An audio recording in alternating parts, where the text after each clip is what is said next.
예, 이번 주에 저희 교회에서는 중고등부 집회가 지금 진행 중에 있고요.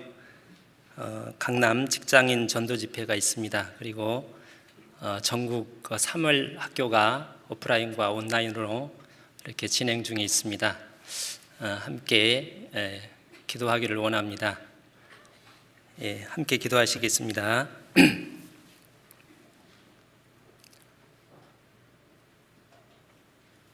하나님 아버지, 마땅히 형벌받을 수밖에 없는 저희를 우리 주님의 그 크신 놀라운 귀한 사랑을 인하여 우리를 구원하시고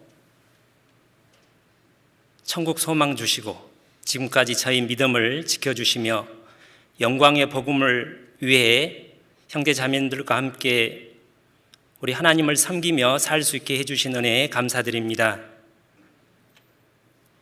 어느 날 우리가 하나님 앞에 섰을 때 우리 하나님께서 저에게 주시고자 하는 그 영원한 영광을 우리 모두가 더 많이 받을 수 있도록 우리가 간절히 사모합니다. 오늘 수요일 저녁에 주의 백성들 저희들 하나님 말씀 앞에 함께 앉아 있습니다.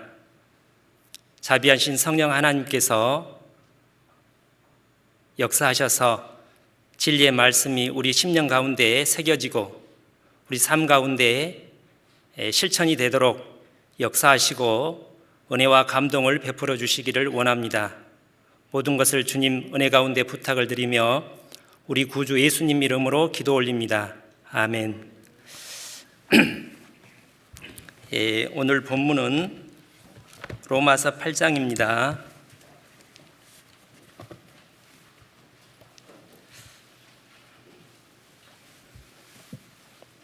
로마서 8장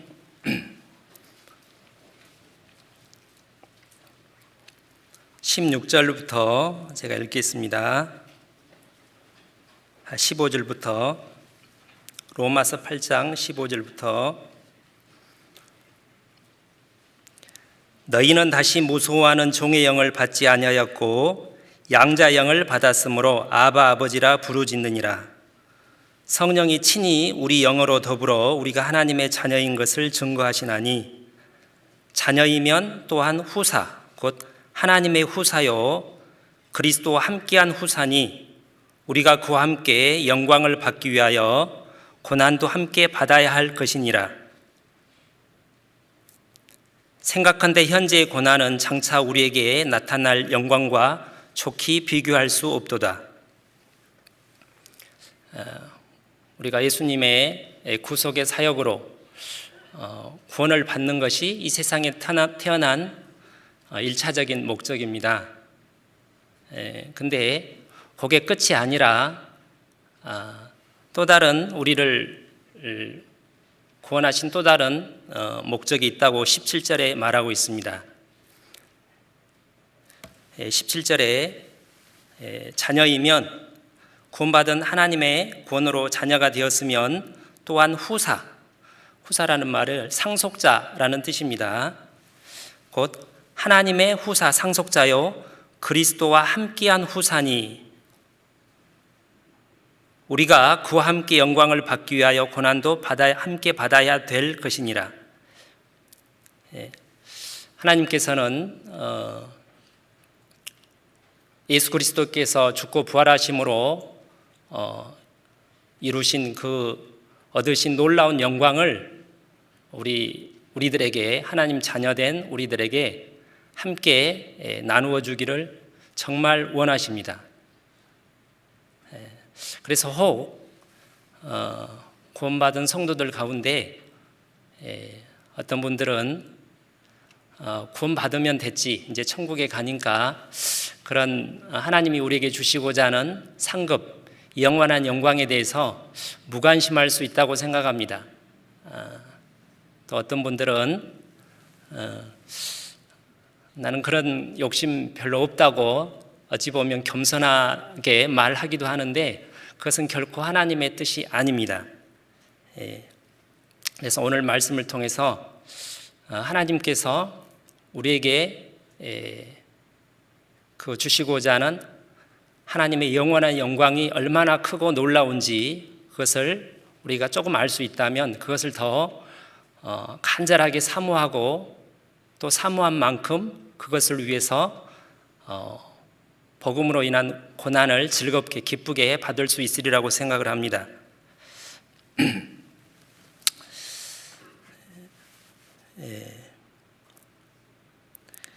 성경에 영광이란 말이 참 여러 군데 많이 나옵니다.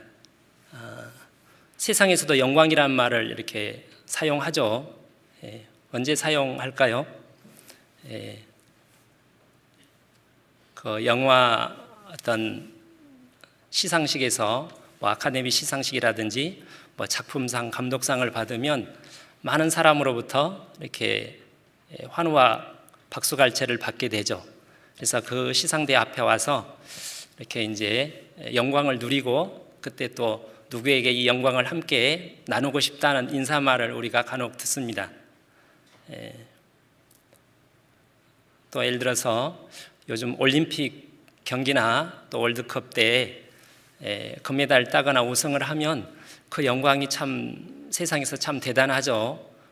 전 국민들이 좋아서 막 축제를 벌이고 어쩔 줄 모르는 그런 것을 간혹 보게 됩니다. 제가 영광하면 떠오르는 장면은 그 배너라는 영화에서 이제 배너가 이렇게 자기 장군을 잘 도와서 죽지 않게 하고 이제 승리해서 이렇게 이제 로마로 돌아와서 개선식을 하는 장면입니다.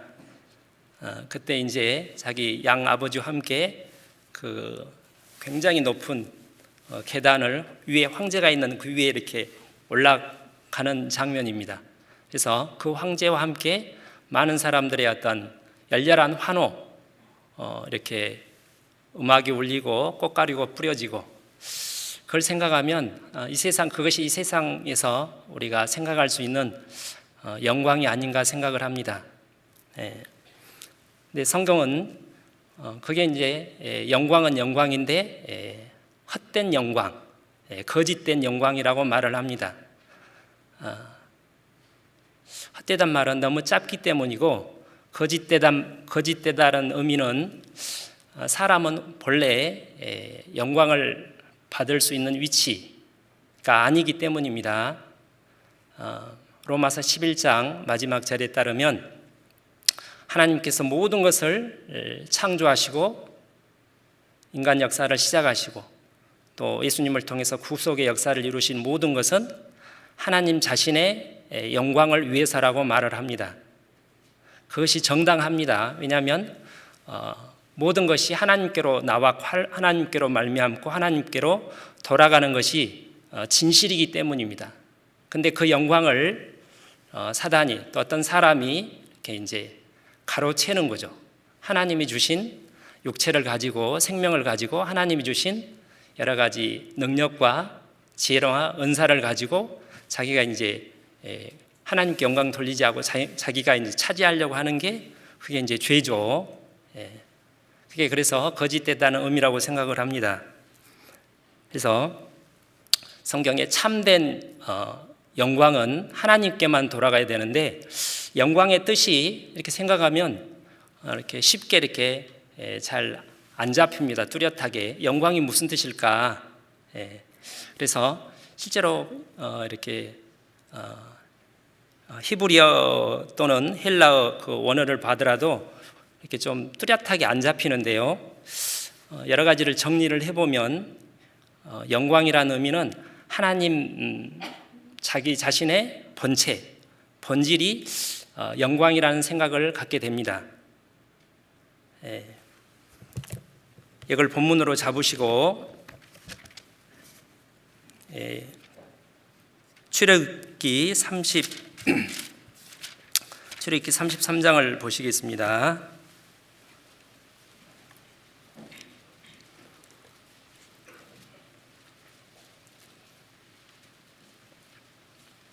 (17절입니다)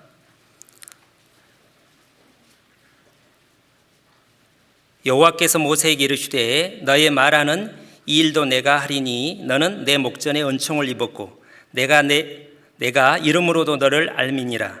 모세가 가로되 원컨대 주의 영광을 내게 보이소서. 여호와께서 가라사대 내가 나의 모든 선한 형상을 내 앞으로 지나게 하고 여호와 이름을 내 앞에 반포하리라. 나는 은혜 줄 자에게 은혜를 주고 긍휼히 베풀 자에게 긍휼을 베푸느니라. 모세가 그 시내산 송아지 우상 사건 직후에 백성을 위해서 중보 기도를 하면서 하나님께 당돌하게 대담하게 요구했던 말이 18절입니다. 하나님의 영광을 내게 보이소서. 그 전에 모세는 하나님을 알고 있었습니다. 믿음이 대단했죠. 그래서 모든 것을 버리고 하나님의 백성과 함께 고난받는 길을 선택했지 않습니까? 그리고 계속 모세는 하나님께 부름을 받은 이후에 또 하나님과 이렇게 대화를 친구처럼 많이 했다고 그 앞부분에 나와 있습니다. 근데 이 무렵에 모세 마음속에 하나님을 알지만 온전한 하나님을 알고 싶었다고 생각을 합니다. 그래서 하나님의 영광을 내게 보이소서란 말은 하나님의 본체가 무엇인지 알려주십시오라는 뜻이라고 생각을 합니다. 그래서 거기에 대해서 답변하기를 19절에 나의 모든 선한 형상, 성경에 따르면 하나님은 전능하시고 가장 지존하시고 그 다음에 선하시고 자비하시고 가장 지혜로우시고 아름다우시고 거룩하시고 모든 걸 통치하시는 분, 그 총합이 이제 영광이라고 생각을 합니다. 그 핵심적인 어떤 본질 중에 하나가 하나님은 선하다는 말씀을 하셨고 그 아래에 여호와 이름을 내 앞에 반포하리라. 여호와 성경에서 이름은 그 사람의 인격, 그분의 사역을 함께 가르치고 있죠. 그래서 내 이름을 가르쳐 준다는 말은 내가 누군지 보여준다는 그런 의미입니다. 그리고 34장의 5절 보시면 여호와께서 구름 가운데 강림하사 그와 함께 거기 서서 여호와 이름을 반포하실세 여호와께서 그의 앞으로 지나시며 반포하시되 여호와로라 여호와로라 자비롭고 은혜롭고 노하기를 더디하고 인자와 진실이 많은 하나님이로라. 인자를 천대까지 베풀며 악과 과실과 죄를 용서하나 형벌받을 자는 결단코 면제하지 않고 아비악을 자여손 3, 4대까지 보응하리라.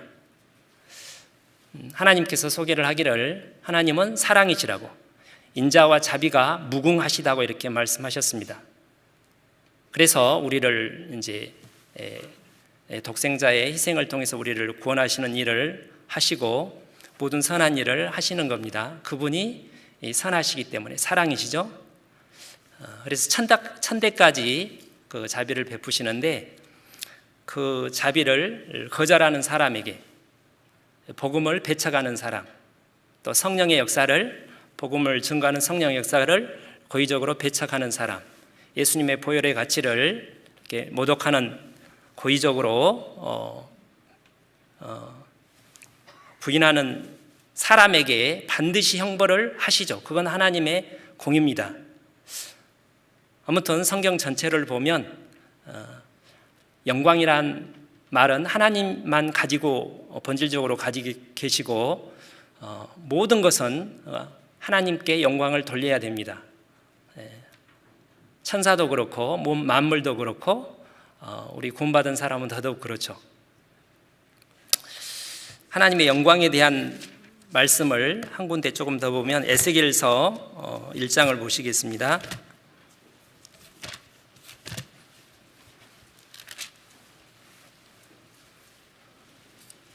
1장 26절에 에스겔서 1장 26절입니다. 그 머리 위에 있는 궁창 위에 보좌 형상이 있는데 그 모양이 남보석 같고 그 보좌 형상 위에 한 형상이 있어 사람의 모양 같더라. 내가 본즉 그 허리 이상의 모양은 단쇠 같아서 그 속과 주위가 불 같고 그 허리 이하의 모양도 불 같아서 사면으로 광채가 나며 그 사면 광채의 모양은 비 오는 날 구름에 있는 무지개 같으니 이는 여호와의 영광의 형상의 모양이라. 내가 보고 곧 엎드려 그 말씀하시는 자의 음성을 들으니라. 그래서 여기부터 해가지고 에스겔서 보면 계속해서 하나님의 영광이 성전에 이렇게 나타나는 모습을 보게 됩니다. 그래서 출애굽기의 성막을 지을 때나 열왕기상 8장, 7장, 8장에 솔로몬의 성전을 지을 때도 완성된 뒤에 이렇게 하나님의 영광이 임하게 되죠.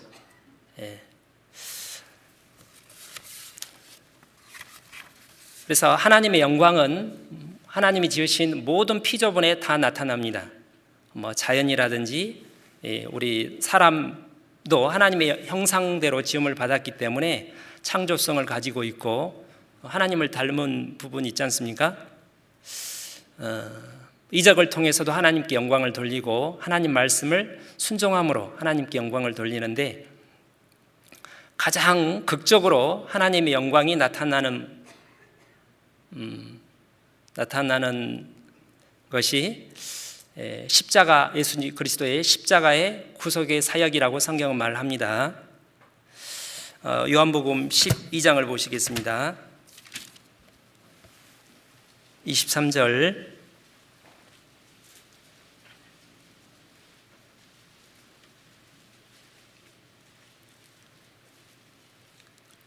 (12장) 23절입니다. 예수께서 대답하여 가라사대 인자의 영광을 얻을 때가 왔도다. 내가 진실로 진실로 너희에게 이르노니 한 알의 밀이 땅에 떨어져 죽지 아니하면 한 알 그대로 있고 죽으면 많은 열매를 맺느니라. 예수님의 죽으심이 가까울 때 예수님께서 이렇게 말씀하셨습니다. 영광을 얻을 때가 가까이 왔다는 말은 이제 십자가에서 죽으실 때가 가깝다는 말의 뜻이죠. 그래서 28절에 아버지여 아버지의 이름을 영광스럽게 하옵소서 하시니 이에 하늘에서 소리가 나서 가로되 내가 이미 영광스럽게 하였고 또다시 영광스럽게 하리라 하신대. 그래서 요한복음 16장에도 진리의 성령이 오시면 그가 너희를 모든 진리 가운데로 인도하시리니 그가 내 영광을 나타내리니.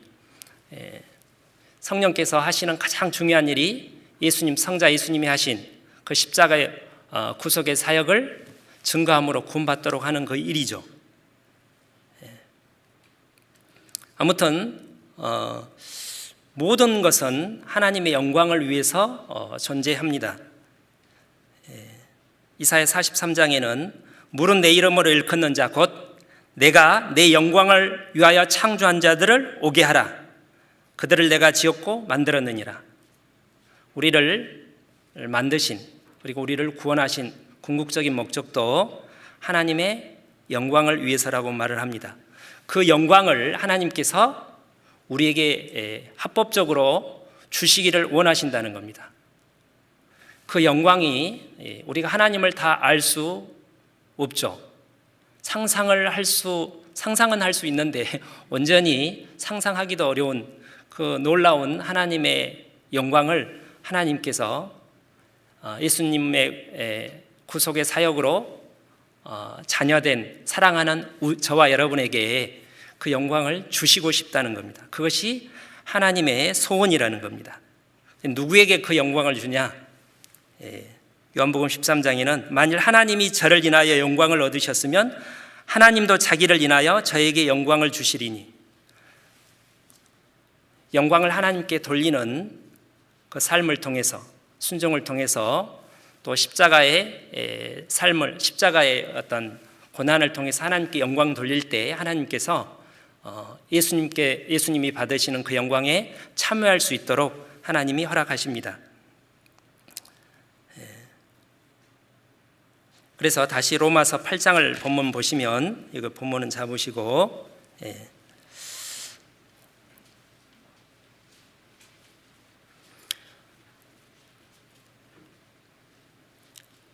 우리가 8장 17절에 그리스도와 함께한 후사니, 우리 주님이 얼마나만큼의 큰 영광을 받으실 것인지는 우리가 조금 짐작할 수 있지 않습니까? 그 영광을 우리 주님께서 받으실 때 예수님과 함께 똑같은 영광을 우리가 받고 누리기를 우리 하나님이 원하시는데, 그것을 위해서 받기 위해서는 고난도 반드시 받아야 된다는 겁니다. 그래서 고난 받기를 싫어하는 사람은 그 영광의 가치를, 영광에 대해서 무관심하거나 영광의 가치를 모르는 사람이겠죠. 그 영광에 대해서 관심을 갖고 그것을 받기를 사모하는 사람은 자원에서 기쁨으로 그 고난 받기를 자처할 겁니다. 이게 합당하다는 겁니다. 고난 없이 영광이 주어질 수는 없겠죠. 우리 주님도 마찬가지입니다. 히브리서 2장에 오직 우리가 천사들보다 잠깐 동안 못하게 하심을 입은 자, 곧 죽음의 고난 받으심을 인하여 영광과 존귀로 관서신 예수를 보니,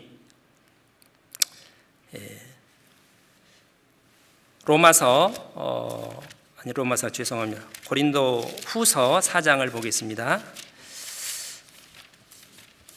고린도 후서 4장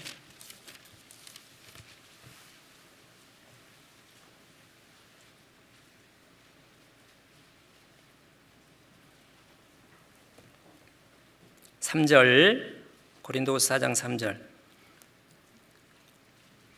만일 우리 복음이 가리웠으면 망하는 자들에게 가리운 것이라.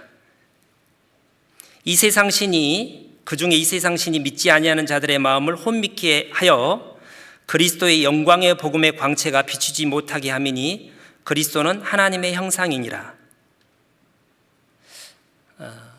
그래서 예수님이 이 십자가에, 예수님이 이루신 그 십자가의 구속의 사역에 하나님의 영광이 가장 극적으로 뚜렷하게 온전하게 드러났기 때문에 그 복음 안에 하나님의 영광이 담겨 있는 겁니다. 그래서 복음을 위해서 사는 것은 그 영광을 위해서 사는 거죠. 그러나 이 세상 사람들은 본인 마음의 그 완악함과 또 악한 영의 방해로 말미암아 그 영광의 복음의 광채를 못 보고 있는 겁니다. 어떻게 한번 보여줄 수 있을까요? 5절입니다. 우리가 우리를 전파하는 것이 아니라 오직 그리스도 예수의 주 되신 것과 또 예수를 위하여 우리가 너희의 종된 것을 전파함이라. 우리가 입으로뿐만 아니라 우리의 행실과 삶을 통해서 예수님이 우리 주인 되신 왕 되심을 순종을 통해서 입증하고 예수님을 섬기는 마음으로, 예수님의 종의 마음으로 우리 세상 사람들과 형제 자매를 종과 같이 희생을 통해서 섬긴다면 그때 복음의 광채가 이방인들 그 10년 가운데 비춰줄 수 있다는 겁니다. 6절, 어두운 데서 빛이 비치리라 하시던 그 하나님께서 예수 그리스도의 얼굴에 있는 하나님의 영광을 아는 빛을 우리 마음에 비추셨느니라. 창세기 1장 1절, 태초에 하나님이 천지를 창조하시니라.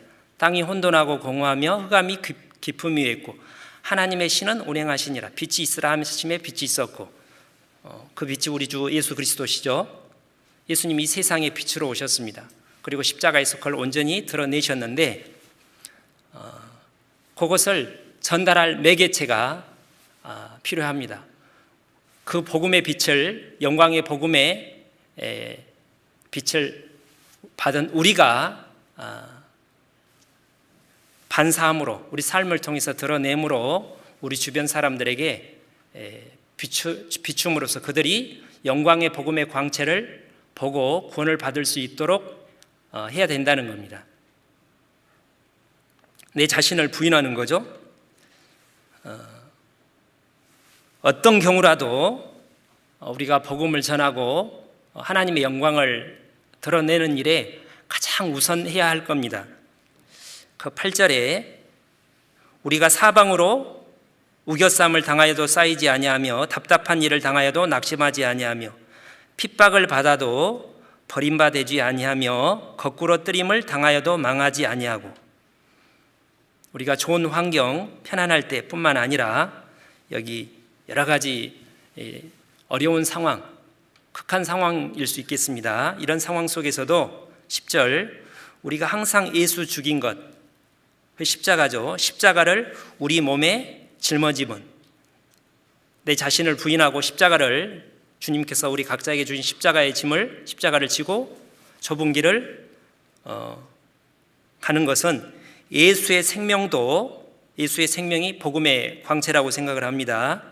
우리 몸에 나타나게 하려 함이라. 우리 산자가 항상 예수를 위하여 죽음에 넘기움은 예수의 생명이 또한 우리 죽을 육체에 나타나게 하려 함이니라. 그런즉 사망은 우리 안에서 역사하고 생명은 너희 안에서 하느니라.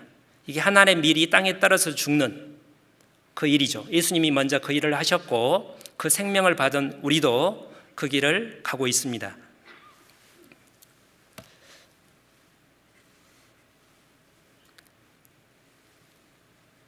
그러한 복음을 위해서 고난을 받을 때 그 영광이 너무나 크다고 아까 로마서 8장에 돼 있었죠.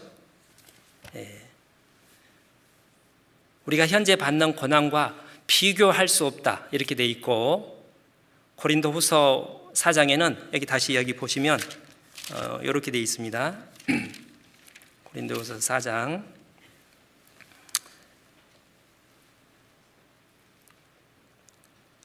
17절 우리의 잠시 받는 환난에 경한 것이 지극히 크고 영원한 영광에 중한 것을 우리에게 이루게 함이니.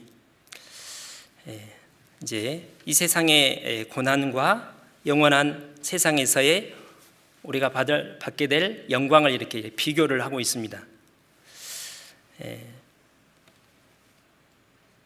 왜 세상에서 잠시 받는 고난을 인하여 우리가 하나님 나라에서 영원한 영광을 우리가 받을 수 있을까요? 그것은 하나님께 그렇게 정하신 것인데 우리를 위해서 죽고 부활하신 그 예수님께서 가장 정교하신 영원하신 분이시기 때문에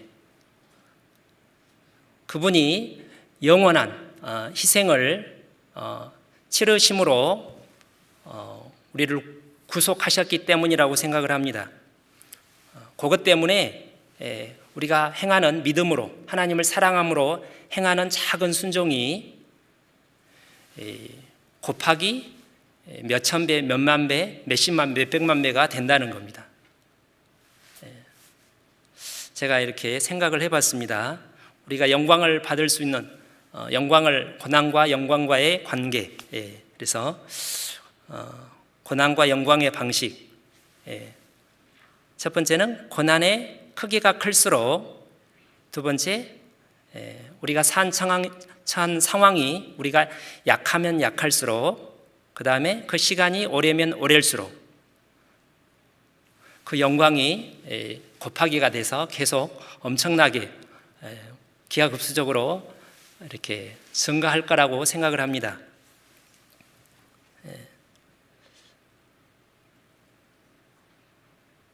왜 하나님께서 우리를 그렇게 연약하게 구원받은 우리를 육신이 하나님 말씀에 순종하게 그렇게 연약하게 하셨을까? 또 이 세상에 왜 많은 어려운 장애물들이나 어떤 고난들을 허락하셨을까? 어려운 만큼, 우리의 환경이 어려운 만큼, 또 우리 육신이 순종하기에 너무 약한 만큼 더 영광이 커질 것이기 때문입니다. 이제 축구로 예를 들면 이제 브라질 축구팀이 저기 필리핀 국가대표 팀과 싸워서 이제 뭐 한 10대 0으로 이겼으면 박수를 칠까요, 안 칠까요? 뭐 박수 칠 수도 있지만 재미없는 경기죠. 그죠? 옛날 알리 같은 헤비급 선수가 플라이급 선수랑 이렇게 권투를 해서 이겼습니다. 당연히 이기겠죠. 좋다고 막 기뻐서 뛰지 않겠죠. 너무 좀 쑥스럽겠죠. 반대로 플라이프 선수가 이제 헤비급과 맞서서 했는데 이겼다. 또 필리핀 국가대표가 브라질을 상대로 열심히 운동을 해서 예를 들자면 승리했다. 그런 영화 같은 얘기가 있다면 그것을 보고 사람들은 감동을 받고 박수와 갈채를 보내죠. 그렇잖아요. 그와 마찬가지라고 생각합니다. 하나님이 우리 육신을 하나님 말씀 순종하기에 강하게 하셨다면, 물론 하나님을 의지하는 마음도 줄어들긴 하겠지만 또 다른 측면에서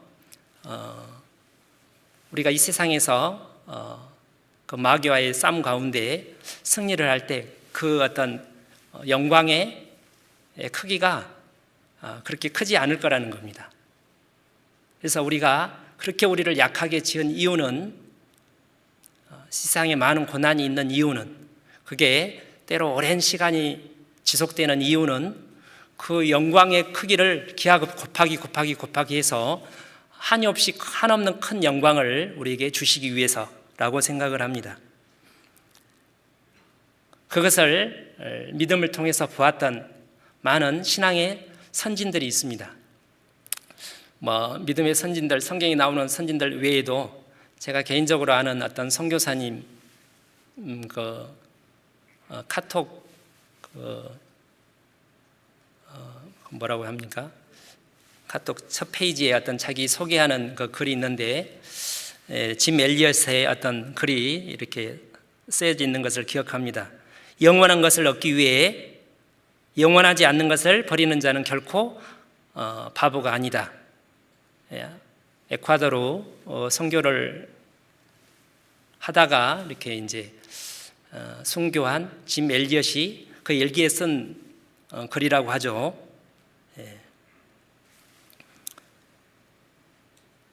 역사상 많은 믿음의 선진들이, 교회사 가운데 수많은 참된 그리스도인들이, 또 우리 교회 가운데서 믿음의 선배들이, 또 현재는 가장 선교 현장에서 많은 수고를 하면서 복음을 힘써 전하는 선교사님들이 왜 그 길을 갈까? 여러 가지가 이유가 있겠죠. 그 중요한 이유 중에 하나가 그 영광을 바라기 때문에라고 생각을 합니다. 로마서 8장입니다. 다시 본문 보시면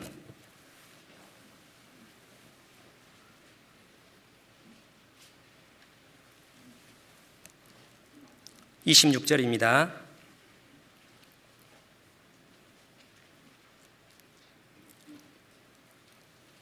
22절 8장 22절 피조물이 다 이제까지 함께 탄식하며 함께 고통하는 것을 우리가 아나니 이뿐 아니라 또한 우리 곧 성령의 처음 익은 열매를 받은 우리까지도 속으로 탄식하여 양자 될 것 곧 우리 몸의 구속을 기다리느니라.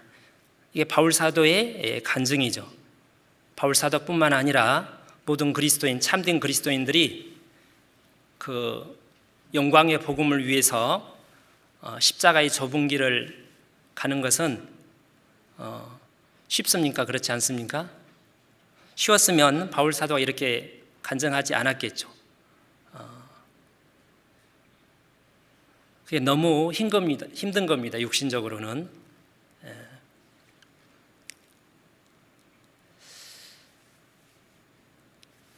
로마서 7장에 보면 우리 속사람은 하나님 말씀을 즐거워하고 순종하는 걸 즐거워하는데 우리 겉사람, 이 겉사람이 그걸 방해를 하죠. 7장 24절에 보면 옆에 오호라 나는 공고한 사람이로다. 이 사망의 몸에서 누가 나를 건져내랴. 바울 사도께서 정말 대단한 믿음과 어떤 힘을 가지신 분인데 온전히 신앙의 길을 가는 것이 그렇게 때로 쉽지 않았던 겁니다. 하나님께서는 그러나 대책을 마련해 주셨습니다. 분명 우리 육신으로는 그 영광을 향한 십자가의 좁은 길을 가는 것이 그렇게 쉽지는 않지만 절대로 어렵지도 않습니다. 좀 모순되는 말 같은데 그 길을 가는 사람은 정말 기쁨으로 그 길을 자원해서 더 힘차게 가게 됩니다. 그 이유가 뭐냐면 8장 26절 하나님께서 우리 육신이 하나님 말씀에 순종하게 그렇게 약하게 해 주셨음에도 불구하고 놀라운 대책을 세워 주셨습니다. 26절 이와 같이 성령도 우리의 연약함을 도우시나니 우리가 마땅히 빌 바를 알지 못하나 오직 성령이 말할 수 없는 탄식으로 우리를 위하여 친히 간구하시느니라. 마음을 감찰하시는 이가 성령의 생각을 아시나니 이는 성령이 하나님의 뜻대로 성도를 위하여 간구하심이니라. 우리 10년 가운데 보혜사 성령을 우리 하나님께서 주셨습니다. 그리고 또 하나 34절에 누가 정죄하리요 죽으실 뿐 아니라 다시 살아나신 이는 그리스도 예수시니 그는 우리 하나님 우편에 계신 자요 우리를 위하여 간구하시는 자신이라. 예수님이 모든 그 구속의 사역을 마치시고 하나님 보좌 우편에 앉으셨는데 이제 가만히 우리를 지켜만 보고 계신 게 아니라 우리의 대제사장으로서 우리를 위해서 기도하고 계시다고 여기 말하고 있습니다. 그래서 모든 시험을 받으시고 그 시험을 이기신 하나님께 우리가 은혜를 구하고 담대히 나가면 우리 주님께서 우리가 이 세상을 이기고 모든 고난을 이기고 그 영원한 영광을 위해서 십자가의 좁은 길을 능히 갈 수 있도록 필요한 모든 은혜와 능력을 우리 예수님께서 주님께서 충분히 다 공급하신다는 겁니다. 히브리서 2장을 보시겠습니다. 히브리서 2장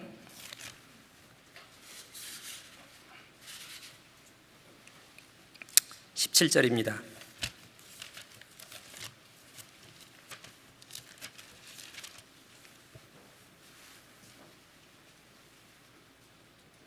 히브리서 2장 17절 그러므로 저가 범사에 형제들과 같이 되심이 마땅하도다. 이는 하나님의 일에 자비하고 충성된 대제사장이 되어 백성의 죄를 구속하려 하심이라.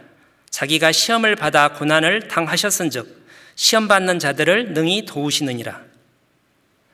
자, 우리가 이제 사단과 영적인 전쟁을 치르고 있습니다. 이제 하나님이 예수님께서 우리를 뒤에서 도와주시는 거예요. 그러면 사단이 이렇게 이제 예를 들어서 말을 합니다.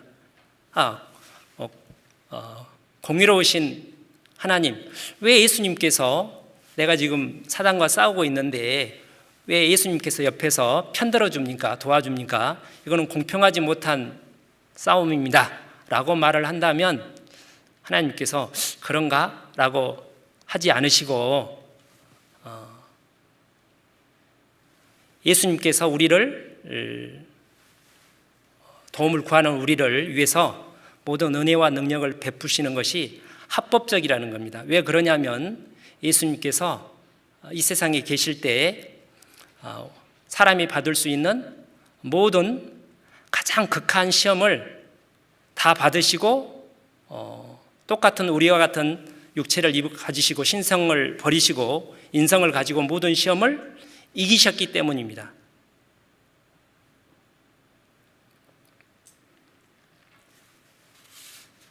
잘 아시는 대로 마태복음 4장에 이제 예수님께서 40일 금식하신 뒤에 성령에 이끌려 광야로 가서 이제 마귀의 시험을 받았죠.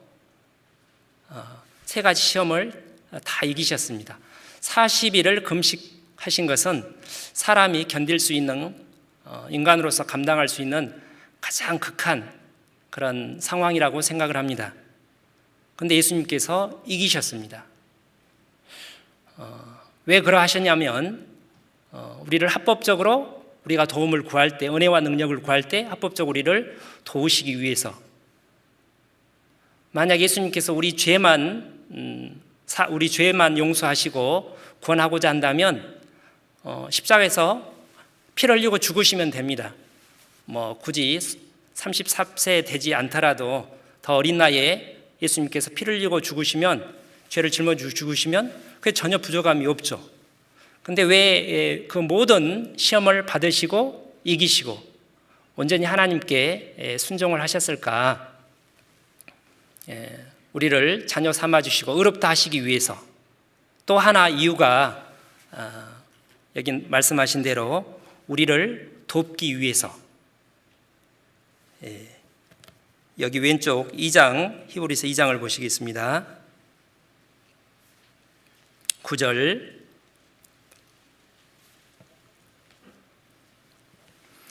오직 우리가 천사들보다 잠깐 동안 못하게 하심을 입은 자 곧 죽음의 고난 받으심을 인하여 영광과 존귀로 관쓰신 예수를 보니.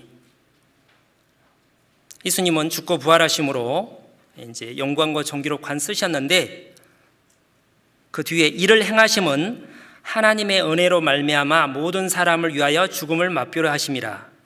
10절. 만물이 인하고 만물이 말미암은 자에게는 많은 아들을 이끌어 영광에 들어가시게 하시는 일에 저희 구원의 주를 고난으로 말미암아 온전케 하심이 합당하도다.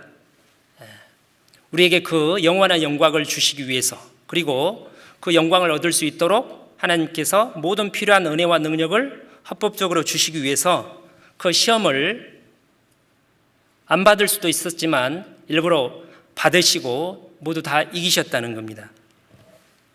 5장 보시겠습니다. 5장, 히브리서 5장.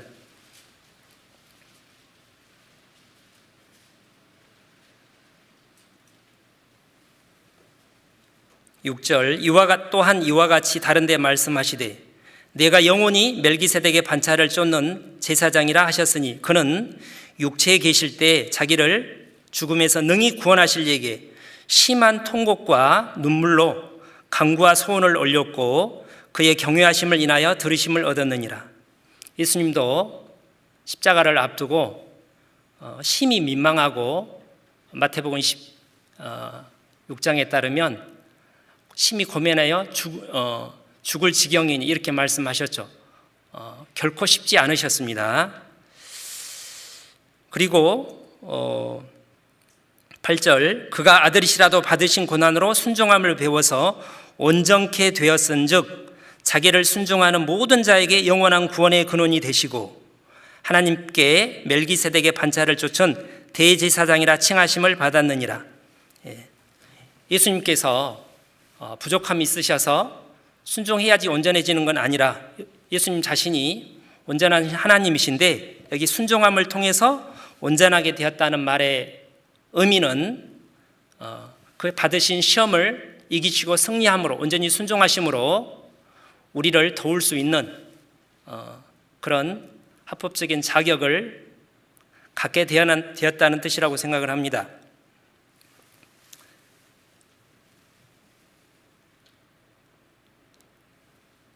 만약에 어떤 사람이 이미 예수님께서 이루신 구원을 무시하고 믿음으로 받지 않으면 멸망이죠. 이미 하나님은 다 이루셨는데, 예수님을 통해서 다 구원의 사역을 다 이루셨는데 그것을 모르거나 믿지 않는 게 큰 죄인 것처럼 구원받은 성도가 영원한 영광에 대해서 무관심하고 그것을 얻기 위해서 자원해서 고난을 자취하지 않는 것은 하나님을 참 슬프게 하는, 예수님이 이루신 그 온전한 순종의 그 사역을 십자가를 포함해서 허비하고 모독하는 거라고 생각을 합니다. 예수님께서 우리에게 구하면 주시기 위해서 모든 그 은혜와 능력을 보물창고에 쌓아두는 것처럼 쌓아주셨습니다. 이런 고난 속에서 온전히 순종을 이룸으로 말미암아, 근데 그것을 구하지 않고 구하지 않으므로 그 영광을 얻지 못하는 것은 예수님이 이루신 구속의 그 가치를 허비하는, 그것을 무시하는 것 같다는 겁니다. 우리 하나님께서 참으로 마음 아파하시리라고 생각을 합니다. 창세기 1장 26, 7절에 하나님이 자기 형상대로 사람을 창조하셨다는 말씀이 있습니다. 그 말씀이 우리가 집회 때 자주 인용을 하죠.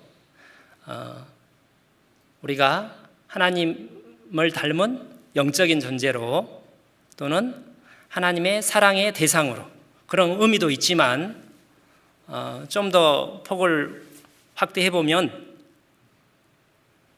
하나님이 우리에게 주시고자 하는, 하나님은 영광이시기 때문에 하나님이 가지신 그 영원한 영광을 주시기 위해서 예수님께서 그 영원한 영광을 누리실 때 그 영광에 함께 참여하도록 하기 위해서 우리를 만드셨다는 겁니다. 우리를 만드실 뿐만 아니라 구원하셨다는 겁니다. 구원받지 않는 사람들이 어떤 일을 하더라도, 세상에서 큰 성공을 하고 부자로 살더라도 마음에 참된 만족과 행복이 없죠. 왜 그럽니까? 사람 속에는, 사람의 영은 영원을 사모하는, 영생을 사모하는 마음이 있기 때문에 그 영생을 얻기 전까지 결코 만족과 행복이 없는 것처럼 구원받은 성도가 그 영원한 영광을 향해서 그 영원한 영광을 향한 그 믿음의 길에서 살지 않으면 결코 마음속에 참된 만족, 참된 행복이 없다는 겁니다. 구원은 받아서 천국은 가게 되는데 마음에 갈증이 있는 겁니다. 구원받은 성도들은 처음에 구원받을 때는 구원받은 것 자체로 충분하죠. 시간이 지나면 계속 갈증이 올라오게 됩니다.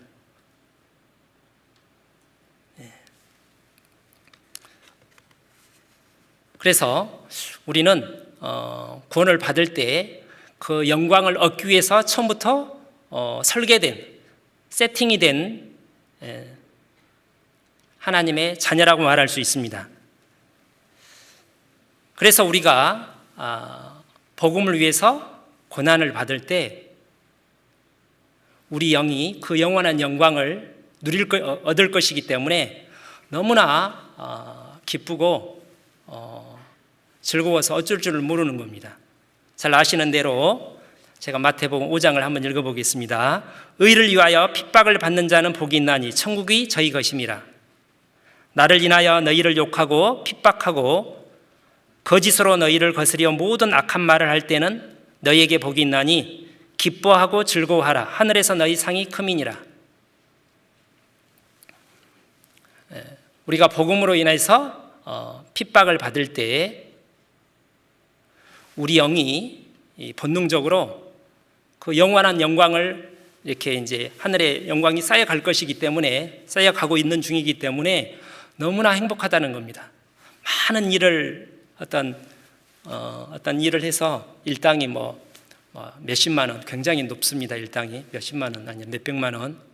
근데 이제 해서 일을 많이 해가지고 돈을 많이 벌면 이제 육신적으로 기분이 좋고 행복한 것처럼 우리 영혼이 기뻐하는 겁니다. 그렇게.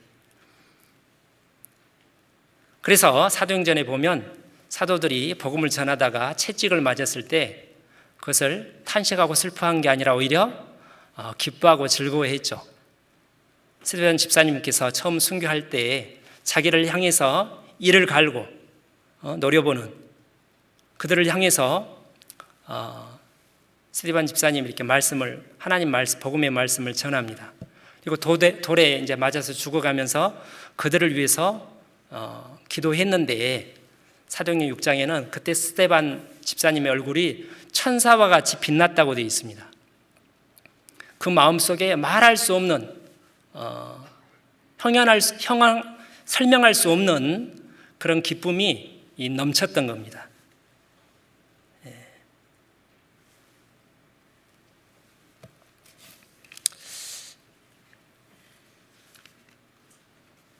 요한복음 15장을 보시겠습니다. 요한복음 15장.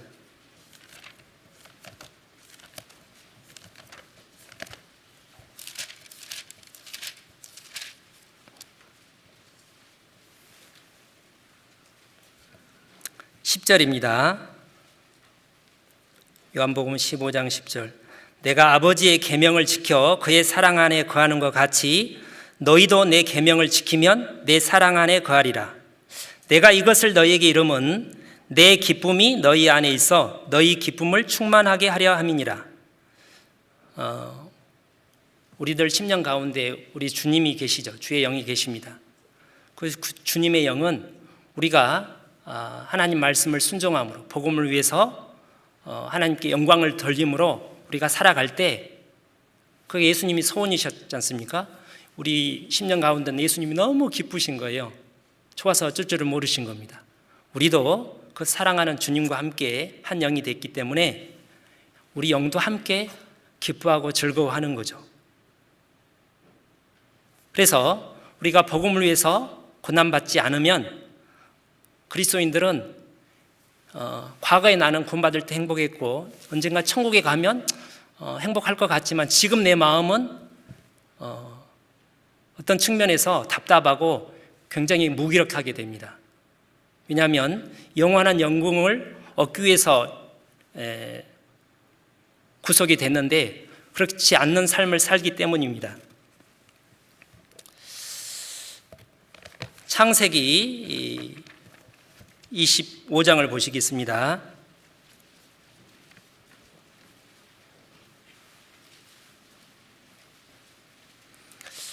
영원한 영광을 사모해서 추구한 그러한 삶을 추구하며 살았던 많은 신앙의 위인들 중에 이제 올해 성경 읽기표에 따라서 성경을 읽다가 야곱이 특별히 이렇게 좀 얼마 전에 마음에 와닿은 적이 있습니다. 한번 보겠습니다. 25장 27절에 그 아이들이 장성함에 에서는 익숙한 사냥꾼인 고로 들사람이 되고 야곱은 종용한 사람인 고로 장막에 거하니. 우리가 야곱과 에서와 야곱 얘기 잘 아시죠?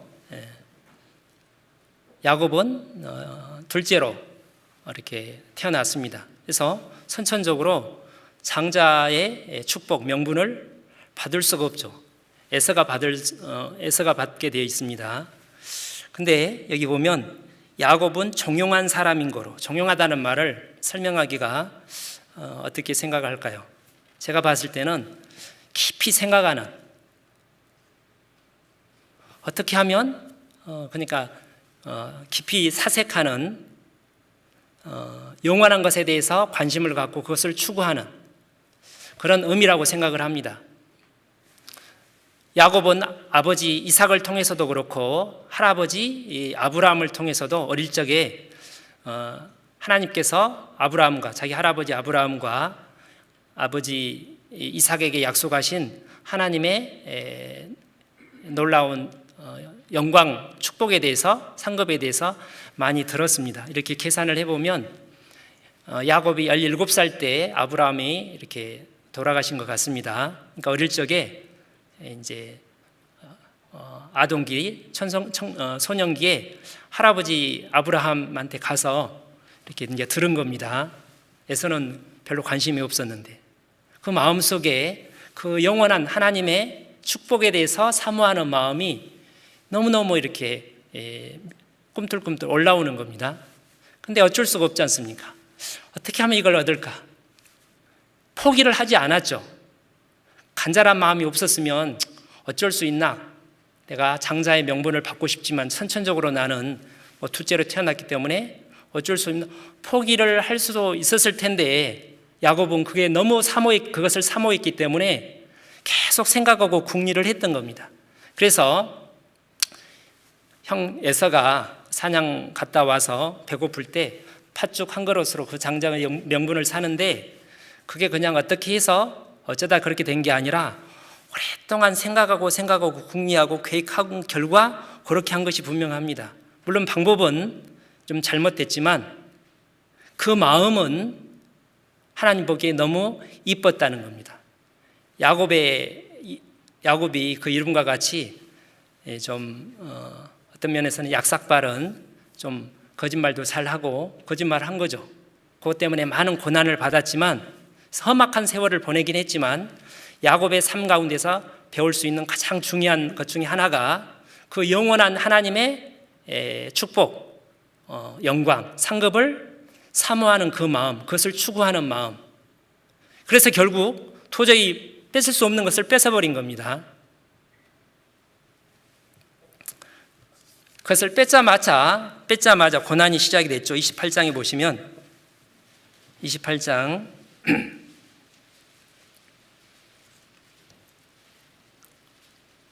10절 28장 10절입니다. 창세기 야곱이 브엘세바에 있었다나 하란으로 향하여 가더니 한 곳에 이르러는 해가 진지라 거기서 유숙하려고 그곳에 한 돌을 취하여 배기하고 거기 누워 자더니 꿈에 본즉 사닥다리가 땅 위에 있는데 그 꼭대기가 하늘에 닿았고 또 본즉 하나님의 사자가 그 위에서 오르락 내리락 하고 또 본즉 여호와께서 그 위에 서서 가라사대 나는 여호와니 너의 조부 아브라함의 하나님이요 이삭의 하나님이라 너 누운 땅을 내가 너와 내 자손에게 주리니 내 자손이 땅의 티끌같이 되어서 동서남북에 편만할지며 땅의 모든 족속이 너와 내 자손을 인하여 복을 얻으리라 하고 이제 축복을 약속합니다.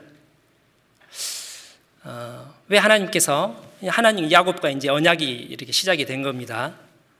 할아버지 아브라함, 아버지 이삭에게 약속하신 그 언약이 이제 야곱에게도 그대로 이제 이루어진 겁니다. 왜 그렇게 했습니까? 그것을 간절히 사모했기 때문에. 방법은 좀 올바르지 않았지만 그 마음만은 하나님 보기에 너무나 이뻤다는 겁니다. 그때부터 해서 야곱의 고생살이가 시작이 됐죠. 이렇게 나이를 계산해 보면 야곱이 집을 떠난 게 한 70세 이상, 77세쯤 됐습니다. 그러니까 상당히 나이가 많은 거죠. 항상 이제 어머니와 함께 장막에서 이렇게 어머니 이제 하는 일을 도와주고 뒷바라지하면서 생각하기 좋아하는 야곱이 이제 본격적으로 집을 떠나서 고생살이가 시작이 된 겁니다. 바로 그때 하나님께서 하나님의 영광을 계시해 준 겁니다. 축복하신 거죠. 우리도 하나님의 영광을 사모함으로 고난의 길을 출발할 때, 그렇게 결심을 하고 출발을 할 때 하나님께서 전보다 더 많이 그 영광이 얼마나 크고 놀라운지, 크고 중한지를 더 우리에게 깨닫게 하고 우리 영혼의 눈을 밝혀줄 거라고 생각을 합니다. 제가 얼마 전에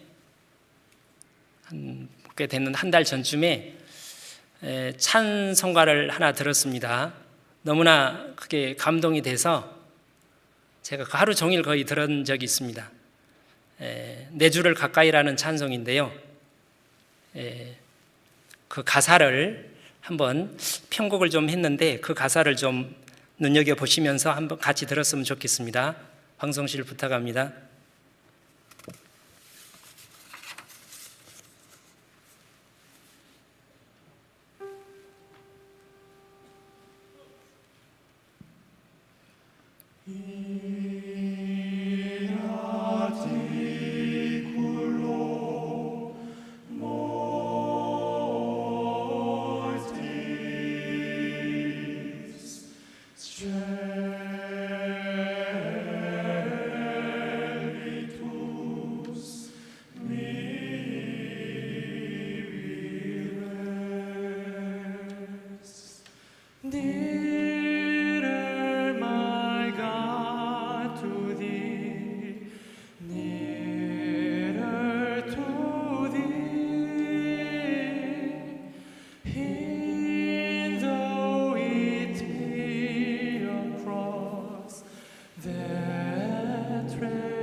Still all my song shall be nearer, my God, to thee. Nearer, my God, to thee.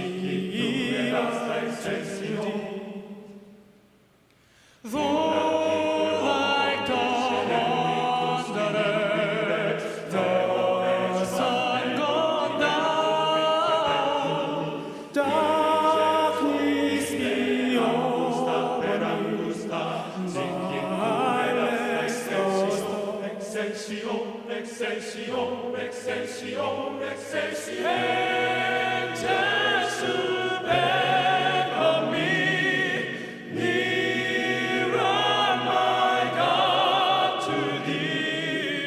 Angels domine, angusta, per angusta, sic tu eras Excelsior, Excelsior, Excelsior, Excelsior, Excelsior, Excelsior, Excelsior,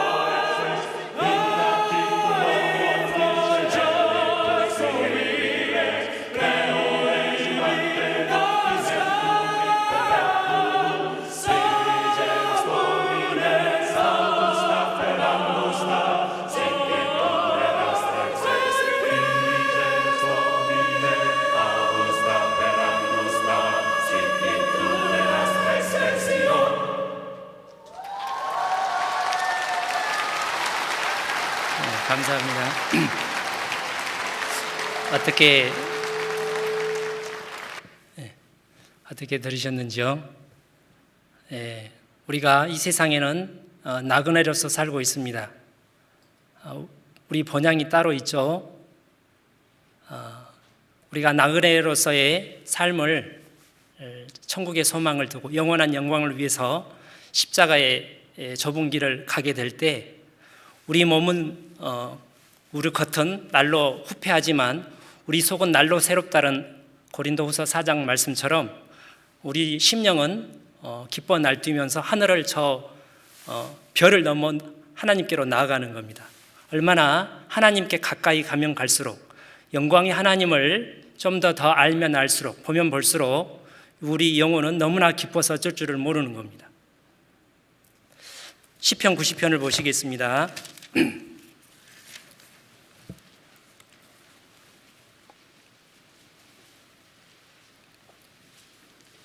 시편 90편은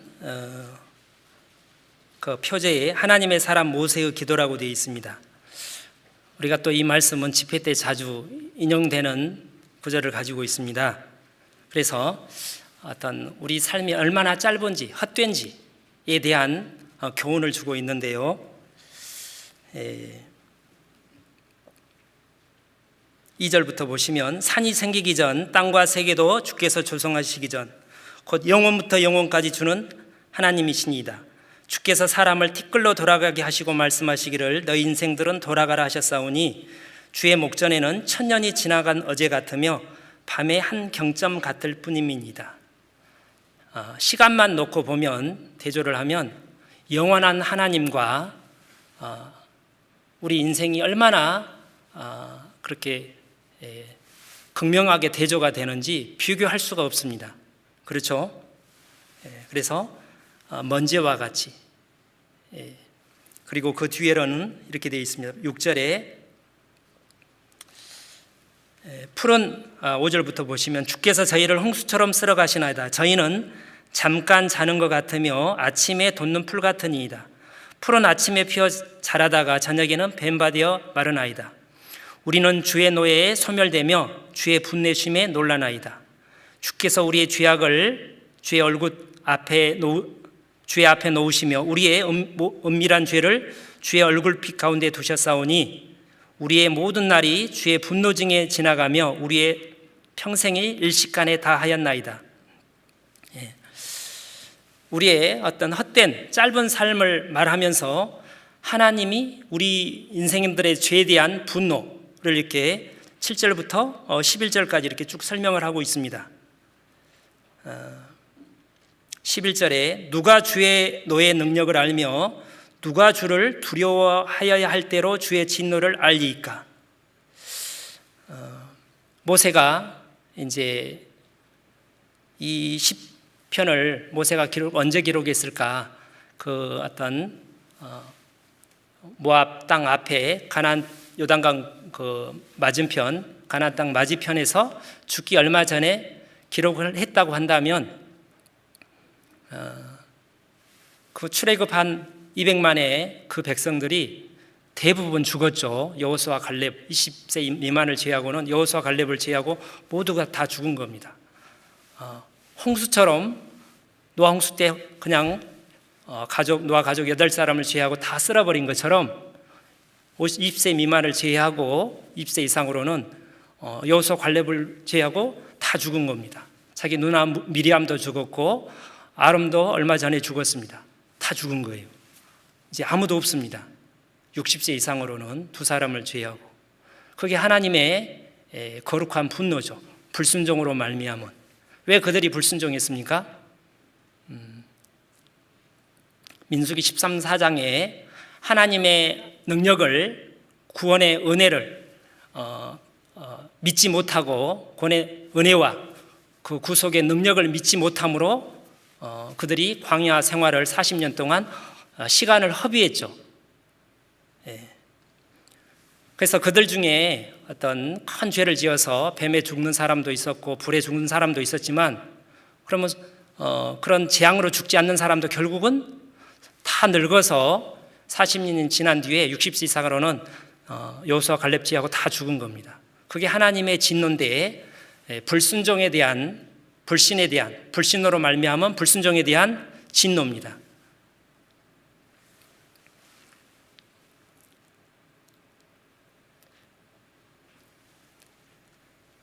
시편 78편에 하나님이 저희 날을 헛되이 보내게 하시며 저희 해를 두렵게 지내게 하셨도다.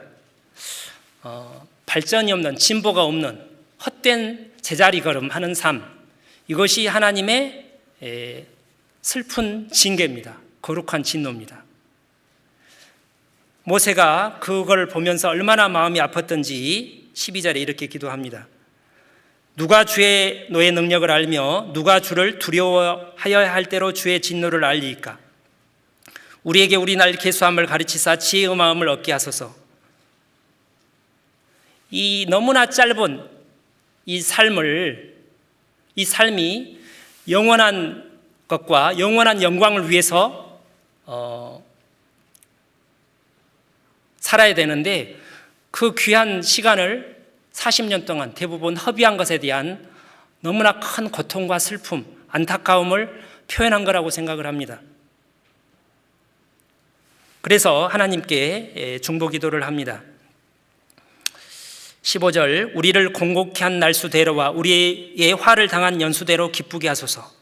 주의 행사를 주의 종들에게 나타내시며 주의 영광을 저희 자손에게 나타내소서.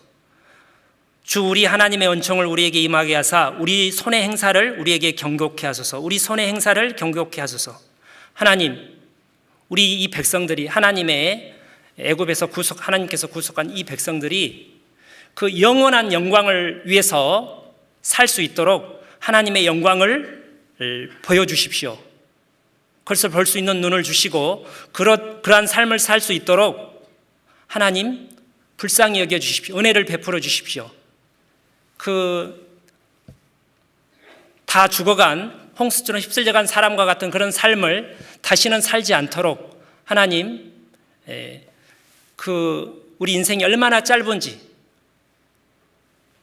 육신의 삶이 영원한 영광과 상관없는 육신만을 위한 삶이 얼마나 가치 없는지, 헛된지를 깨달을 수 있도록, 그것이 하나님의 가장 큰 진노고 분노임을 알 수 있도록 하나님 도와주십시오 라는 뜻이라고 생각을 합니다.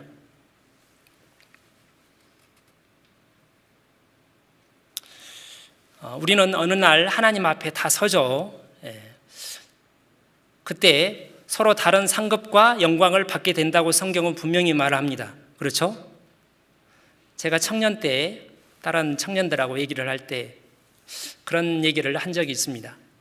천국에 서로 영광이 다르다면 그게 뭐 천국이 될까? 그건 불공평하지 않나? 그런 얘기는 저는 그렇게 생각하지 않았는데 그렇게 얘기하는 어떤 형제도 있었습니다. 그런가 싶었는데 저는 납득이 안 됐었는데 어떻게 생각하십니까? 이 세상에서도 부한 자가 있고 가난한 자가 있고 더 잘 사는 사람, 못 사는 사람, 서로 이렇게 차이가 많이 나죠. 그러지 않습니까? 엄청난 부자도 있고 정말 가난한 사람도 있고 건강한 사람도 있고 그렇지 못한 사람도. 하나님께 그렇게 하셨습니다. 왜 그렇게 하셨을까요? 그래서 가난한 사람은 더 부자들을 보면서 부러워하고 나도 저 부자처럼 살고 싶다. 낮은 사람은 좀 더 높아져서 더 어떤 권세를 갖고자 그렇게 노력을 하지 않습니까? 근데 누가복음 16장에 그 부자가 죽자마자 지옥에 떨어지고 거지 나사로는 천국에 간 것처럼 나사로가 거지여서 천국에 간 게 아니라 복음을 위해서 살다가 진리의 좁은 길을 가다가 영광을 위해서 살다가 거지가 되었다고 교훈을 받을 수 있습니다. 그래서 나사로는 천국에서 영원한 부자로 살고 부자는 이름도 없죠. 이제 영원히 배고픔과 그 목마름 속에서 고통 중에 살고 있습니다. 지금도. 근데 그런 어떤 차이가 천국과 지옥뿐만 아니라 그 정도의 차이는 아닐지라도 천국에서도 더 큰 부자가 있고 영적으로 가난한 사람이 있다는 겁니다.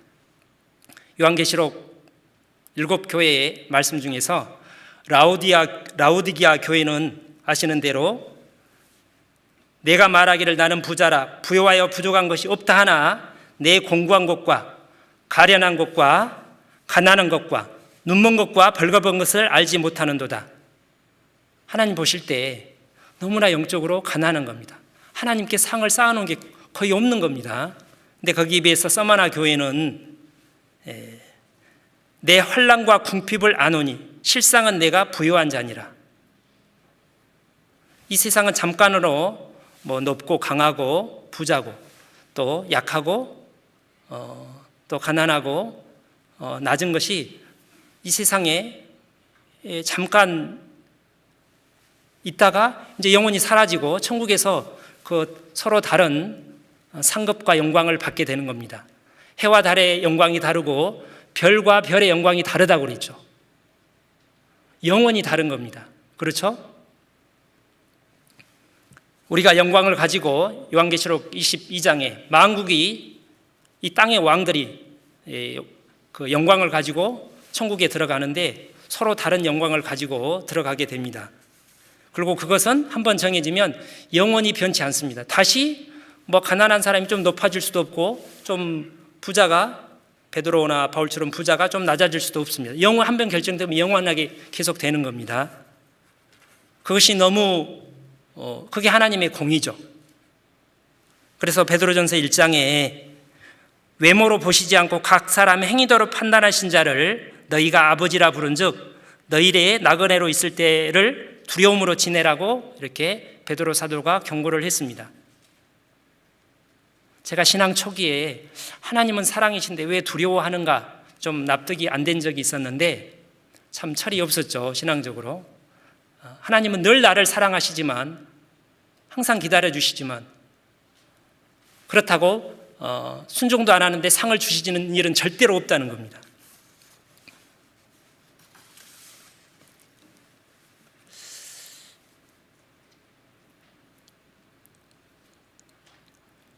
누가복음 5장에 예수님께서 베드로를 이렇게 부르신 장면이 나옵니다. 밤새도록 고기를 잡았는데 한 마리도 못 잡았습니다. 그래서 이제 새벽에 예수님께서 깊은 데로 고기가 있느냐, 밤새도록 밤이 맞도록 수고를 했지만 얻은 것이 없지만은 주의 말씀에 순종해서 던져서 많이 잡았죠. 그리고 나서 예수님께서 내가 사람을 낚는 어부가 되게 하겠다고 말씀하셨습니다. 이것이 이 세상 사람들의 헛된 삶이죠. 무엇을 하건 어떤 권력과 명예와 부를 누리곤 썩어질 물고기를 잡는 그 삶이죠. 근데 요한복음 21장에 다시 베드로와 일부 몇몇 사도들이 예수님께서 부활하시니까 안 불러주시니까 갈릴리로 돌아가서 기다리고 있다가 할 일이 없으니까 우리 고기 잡으러 가자가 또 고기를 잡죠. 그날 새벽에도 그날 밤에도 한 마리도 못 잡았습니다. 예수님께서 나타나셔서 오른쪽에 던지라고 해서 던져서 153마리 물고기를 많이 잡았죠. 그게 뭘 말할까요? 구원받지 못한 사람들이 이 썩어질 것을 위해서 헛된 삶을 사는 것처럼 구원받은 사람도 하나님께 쓰임을 받지 않으면, 하나님이 우리를 불러서 쓰시지 않으면 우리도 구원은 받아서 천국은 가는데 헛된 삶을 사는 것과 같습니다. 그래서 마태복음 20장에 포도원의 비유에 대한 말씀이 있습니다. 그래서 아침 일찍 이제 포도원 사람들을 불러서 이렇게 그 포도원에 들여보내죠. 그 다음 9시, 12시, 오후 3시. 오후 이제 5시가 됐습니다. 곧 6시가 해 떨어지면 1시간 이제 겨우 남았는데 나가보니까 그래도 놀고 있는 사람이 있는 겁니다. 그래서 너희는 어찌하여 종일토록 놀고 여기 섰느뇨? 가로되 우리를 품꾼으로 쓰는 이가 없습니다. 가로되 너희도 포도원에 들어가라. 이제 1시간 남았습니다. 1시간. 역사적으로 보면 우리는 마지막 복음의 주자죠. 주님이 언제 오실지 모릅니다. 아주 가깝지 않습니까? 얼마 안 남은 그 짧은 시간을 무엇을 위해서 어디에 우리 삶을 투자해야 할까요? 구원받기 전과 같이 다시 그 썩어질 물고기만을 건지는 삶을 결코 살아서는 안 될 겁니다. 사람을 낚는 어부가 되게라. 사람 속에는 하나님 형상을 닮은 그 영혼이 있는 거죠. 복음을 전해서 그 영혼이 한 사람 한 사람 구원을 받을 때 그 영생을 얻게 되는 겁니다. 그 사람의 영성을 얻게 되고 그의 쓰임받는 우리는 영원한 영광을 얻게 되는 거죠.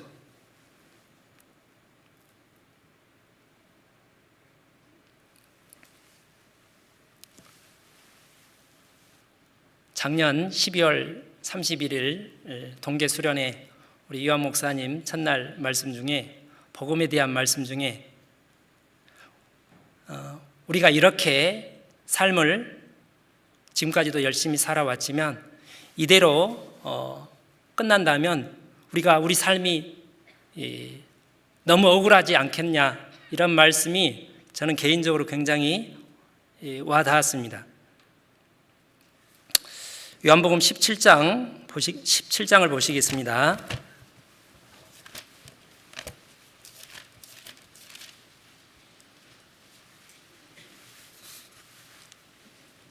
24절, 17장 24절입니다.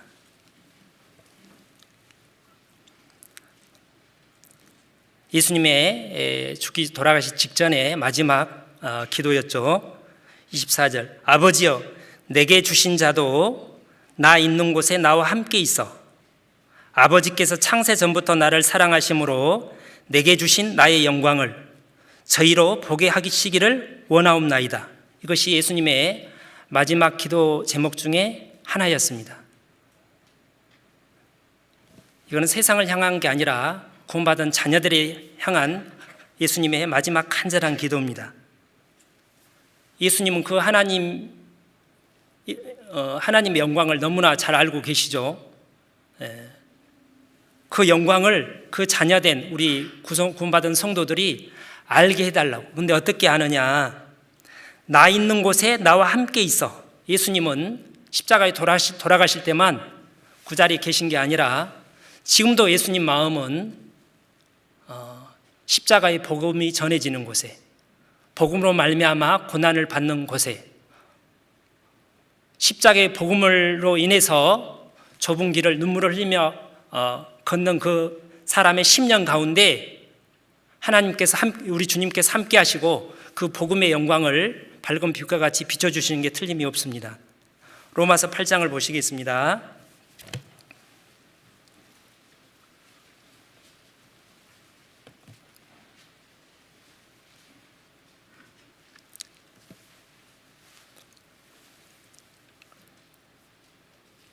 (18절) 생각한데 현재의 고난은 장차 우리에게 나타날 영광과 좋게 비교할 수 없도다.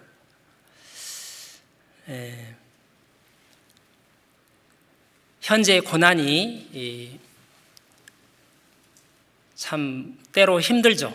십자가의 짐이 무겁습니다.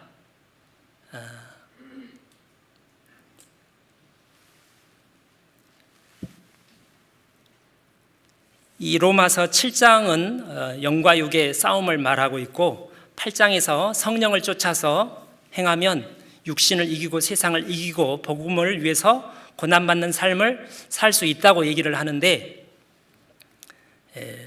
왜 하나님께서 좀 전에 말씀드린 것처럼 많은 고난을 의도적으로 많이 허락하시고 더 사랑하는 사람일수록 더 많은 고난을 허락하시고 장애물을 주셨을까? 이 로마서 8장 전체를 보면 그것은 하나님의 사랑이라고 생각합니다. 하나님의 사랑. 좀 전에 요한복음 17장 24절에 또 나를 사랑하심 같이 너희도 사랑하시는 것을 죄송합니다.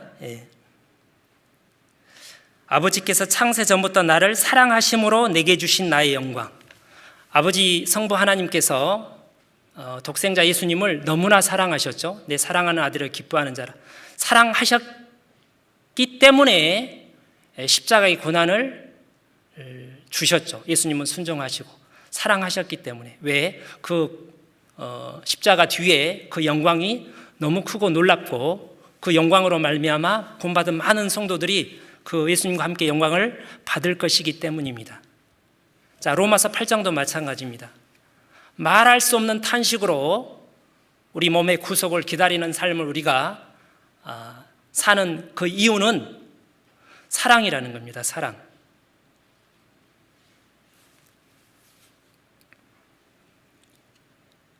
부모는 자식이 조금 더 공부 잘하고 좀 더 좋은 대학교에 들어가고 좋은 직장에 이렇게 들어가고 좀 더 잘 살기를 정말 바랍니다. 그렇죠?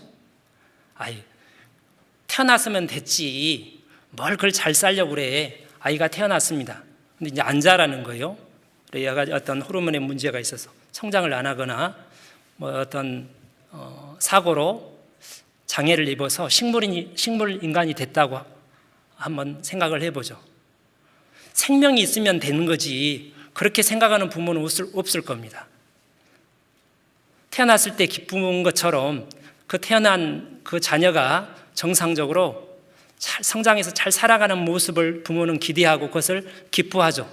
그것을 위해서 기도하고 투자하고 야단도 치고 잔소리를 하지 않습니까? 사랑하니까 그러는 거예요. 사랑하지 않으면 무관심하죠.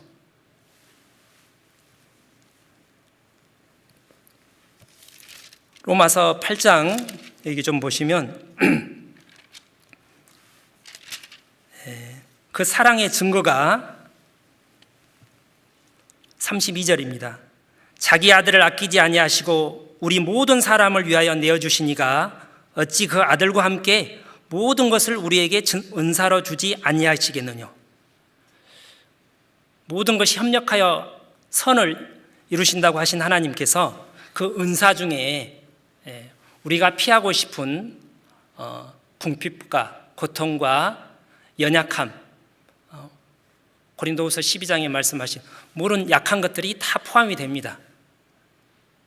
그걸 왜 주셨냐면 사랑하시기 때문에. 혹시 의문을 갖는 사람에게 죄인이었을 때 그 독생자 아들을 아끼지 아니하시고 십자가에 내어주신 그 하나님께서 이제 하나님 자녀된 예수님을 사랑하는 지금 사랑하는 우리들에게 그런 많은 장애물과 고난을 허락한다면 그것이 분명한 목적, 영원한 영광을 위한 목적이라는 것을 믿을 수 있지 않겠느냐, 그런 뜻입니다. 바울 사도가 그를 깨닫고 35절부터 이렇게 찬양을 했다고 생각을 합니다. 35절, 누가 우리를 그리스도의 사랑에서 끊으리요?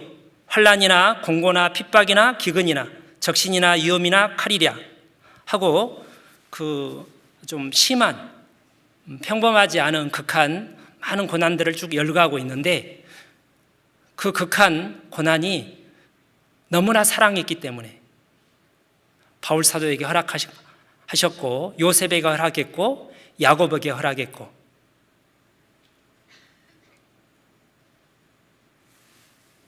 그리고 욥에게 허락한 겁니다. 야고보서에 이런 말씀이 있습니다. 보라, 인내하는 자를 우리가 복되다 하나니 너희가 욥의 인내를 들었고 주께서 주신 결말을 보았거니와 주는 가장 자비하시고 긍휼히 여기시는 자신이라. 제가 오랫동안 좀 이해가 잘 안 된 구절 중에 하나였습니다. 욥이 어떤 극한 고난을 받으신지는 잘 아시죠? 근데 그 말씀을 하시면서 하나님은 가장 자비하고 긍휼히 여기시는 자신이라. 아니, 가장 자비하신 분이, 가장 긍휼히 여기시는 분이, 선하시고 사랑이신 그분께서 왜 이렇게 욥에게 그 큰 끔찍한 고통을, 고난을, 환난을 허락하셨을까? 욥이 부르짖습니다.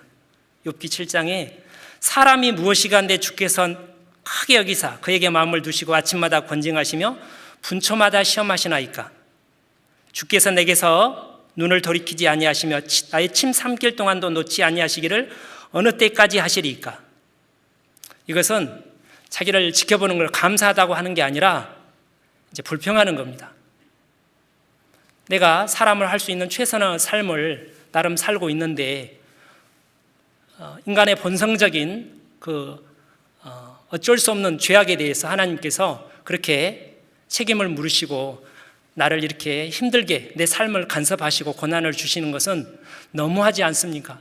그냥 저를 너무 힘드니까 그냥 놔두십시오, 이런 뜻입니다. 계속 불평을 하죠. 너무너무 힘들어서 원망도 하고, 그러나 끝까지 그 믿음을 지킵니다. 결국 마지막 욥기 42장에 그걸 깨닫게 됩니다. 아, 그것이 하나님의 사랑이었구나. 욥을 너무너무 사랑했기 때문에 욥에게 큰 고난을 허락하시고 또 욥을 통해서 많은 사람들이 교훈을 받죠. 베드로전서 5장을 보시겠습니다.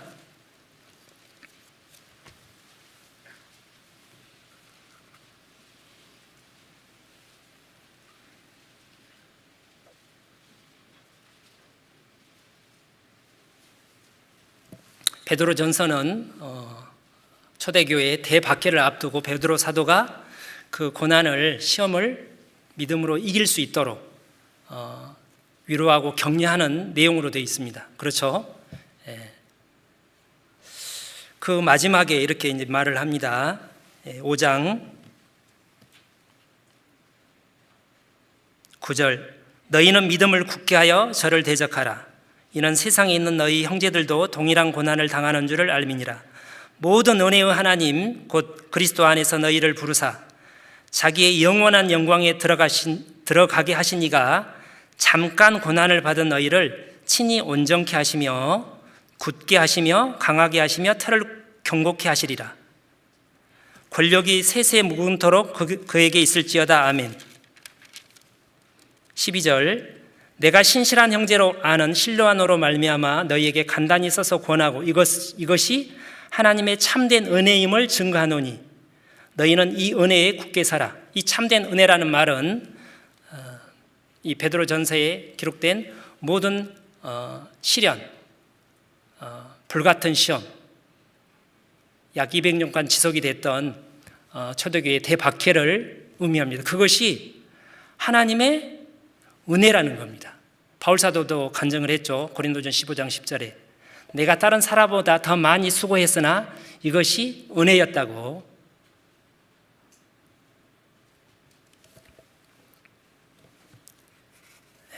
그래서 베드로 전서 1장을 보시기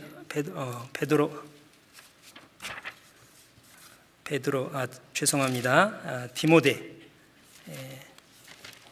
전서를 보겠습니다. 디모데 전서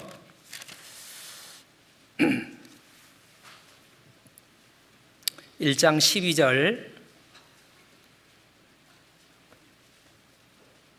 디모데 전서 1장이라고 그랬나요? 제가 6장 12절.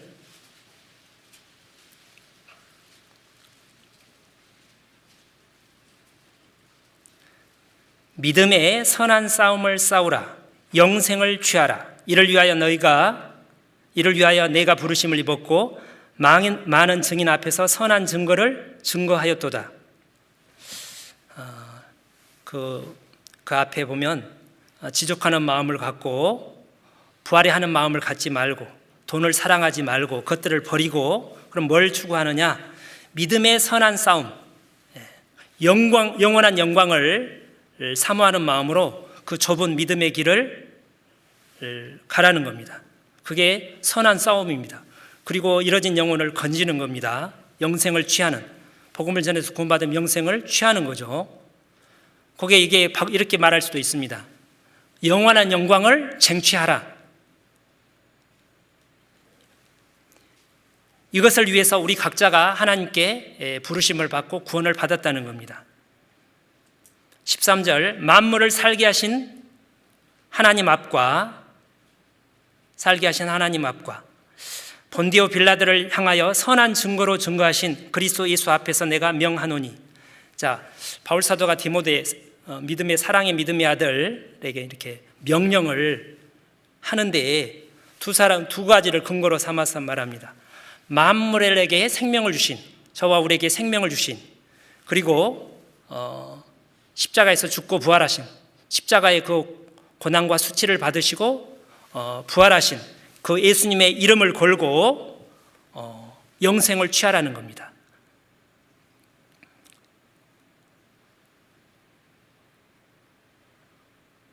15절, 기약이 이르면 하나님이 그의 나타나심을 보이시리니 하나님은 복되시고 홀로 한 분이신 능하신 자시며 만왕의 왕이시며 만주의 주시오. 오직 그에게만 죽지 아니함이 있고 가까이 가지 못할 빛에 거하시고 아무 사람도 보지 못하였고 또 볼 수 없는 자시니 그에게 존귀와 영원한 능력을 돌릴지어다.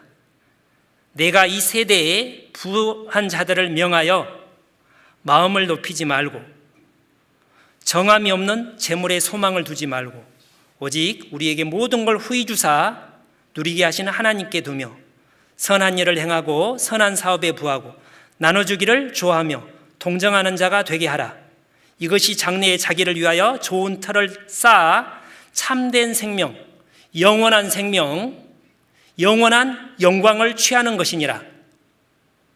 우리가 구원을 구원에 천국 들어가는 구원은 이미 받았는데 그 구원의 의미 안에 단순히 천국에 이제 나 예수님 보혈의 피로 믿음으로 구원 받았다, 이제 나 다 됐다가 아니라 영원한 영광과 구원과 함께 영원한 영광을 얻고자 하는 것이 하나님 뜻이고, 그것을 깨달은 바울 사도가 디모데에게 이렇게 간절하게 권면하고 명령까지 하는 거죠.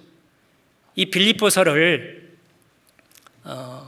로마 1차 투옥 때 이렇게 기록을 했지 않습니까? 그리고 베드로후서 2장에 이게 이제 마지막 죽기 얼마 전에 또 사랑하는 믿음의 아들 디모데에게 이렇게 편지를 합니다. 자, 좀만 더 보겠습니다. 1장 4절, 내 눈물을 생각하여 너 보기를 원함은 내 기쁨이 가득하게 하려 함이니. 보면 바울 사도가 디모데를 얼마만큼 마지막 순간에 보고 싶어 했는지, 사랑했는지. 말은 마지막 가기에 앞서서 이 디모데에게 해주고 싶은 말이 무엇인지, 정말 사랑하는 사람이라면 마지막에 정말 귀중한 얘기를 해주고 싶어 하겠죠. 그 내용이 디모데후서 전체가 그 8절에 나온 것처럼 복음과 함께 고난을 받으라. 1장 12절에 고난을 받되 부끄러워하지 말고 2장 3절에 나와 함께 고난을 받을지니 계속해서 말합니다. 2장 10절에 그러므로 내가 택하신 자를 위하여 모든 것을 참음은 바울 사도가 그 사도의 길을 걸었던 것은 저희로도 그리스도 예수 안에 있는 구원을 영원한 영광과 함께 얻게 하려 함이로라. 구원만이 아니라 영원한 영광과 함께 얻기를 바울 사도는 간절히 원했습니다. 모든 성도들이, 특별히 디모데가, 믿음의 아들 디모데가. 그리고 4장에 6절 관제와 같이 벌써 내가 부음이 되고 나의 떠날 기약이 가까웠도다. 내가 선한 싸움을 싸우고 나의 달려갈 길을 마치고 믿음을 지켰으니 이제 후로는 나를 위하여 의의 면류관이 예비되었으므로 곧 의로우신 재판장이 그날에 내게 주실 것이니 내게만 아니라 디모데에게뿐만 아니라 주의 나타나심을 사모하는 모든 자에게니라. 자, 우리가 진정으로 주님이 오시기를 사모합니까?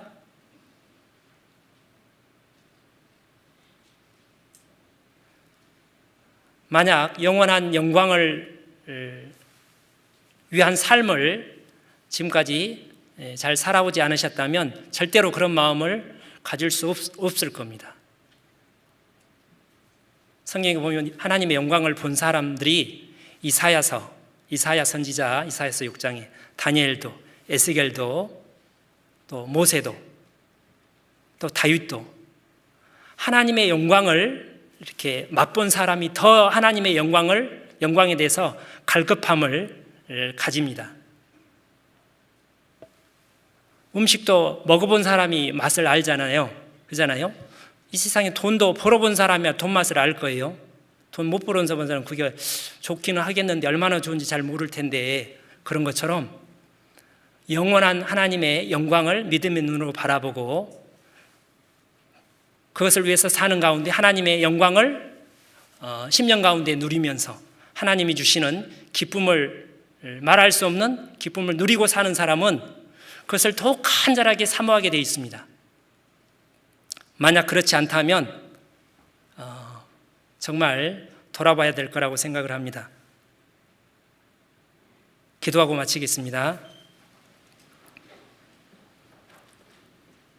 하나님 감사합니다. 우리가 무엇이간데 그처럼 놀라운 우리 주님의 십자가의 사랑을 깨닫게 하시고 구원하시고 자녀 삼아주시고 또한 우리를 후사로 삼아주신 하나님 감사합니다. 우리 주님이, 영광의 주님이 잠시 후에 오실 때 우리 주님과 함께 영원한 영광을 누릴 수 있는 삶을 이 땅에서 살 수 있도록 하나님 우리를 일깨워 주시고 우리에게 은혜를 베풀어 주시기를 간절히 원합니다. 우리 구주 예수님 이름으로 기도 올립니다. 아멘.